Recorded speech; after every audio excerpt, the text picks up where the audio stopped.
Say you want to build a pier. It's not going to be near as fun as fishing or crabbing or throwing a casting net, but I'm going to give you a lot of good information, and it's going to hopefully save you a lot of time and a lot of headache. First, let's talk about your lot. It's wise to go ahead and get a survey of your lot to ensure you are building on the proper place. The Department of Marine Resources is the authority of what you can and can't do on the Mississippi Gulf Coast. Make sure you understand how close you can build to your lot lines, how far out you can go with your pier, and if there are any obstacles such as wetlands that would cause you to change your plan. I've been given permission to go out 150 feet, which is close to the same length as the neighboring piers. The authorities in your state may have different requirements, so be sure and check. This is an aerial view of my lot on Biloxi Bay. The width of the lot on the bay side is 92 feet, and the roadside width is 125 feet. So my lot does not run parallel. The Department of Marine Resources projects your lot lines into the bay to determine where you can build your pier. So if you have a lot that does not run parallel, this could be a problem. The next few drawings show you exactly what I'm talking about. Eventually, as you project the two sides out into the bay, you will come to a point. What we must ensure is that once we go 150 feet out into the bay, is that we still have at least 20 feet between our projected lot lines. Of course, none of this matters if your lot lines are parallel. If you have a lot line that is not parallel and you want to check to make sure you have plenty of room, you can use this formula. Luckily, my pier and deck are going to fit with plenty of room to spare. Once you have your lot surveyed and are informed of any restrictions, it's time to start planning and looking at some designs that appeal to you. What I'm looking for is a pier that I can fully utilize as a fishing deck and that will house a boat. But I don't want the boathouse to impede the end of the pier. The end of the pier is where I'd like to have a fishing deck that's large enough that I can fish, crab, or throw a casting net from. So what I've done is call 3 marine contractors and have them come up with designs and prices.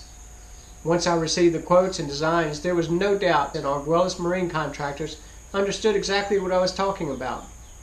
Mike took me to a pier that he constructed that looked exactly like the concept that I had requested. Alright, I'm back here with Mike. This is actually a model of what we're going to build.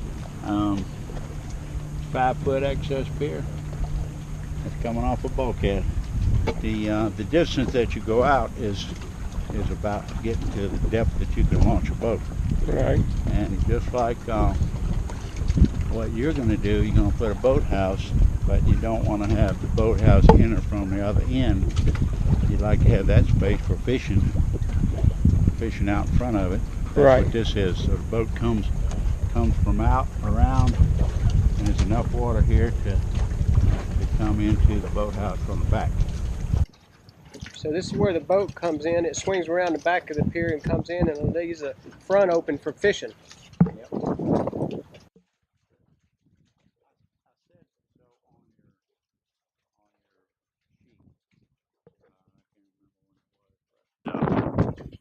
And over here you look like you have a cleaning station.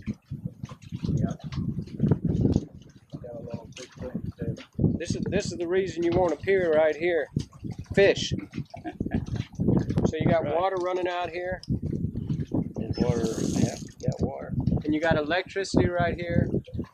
And you got a good cleaning table. That's right. Man, this is a good setup right here. Did you do this too? I did the fish cleaning table. Oh, you did a great job out here. Hurricane damage is minimal on these piers, especially if they're new. The fasteners are still holding.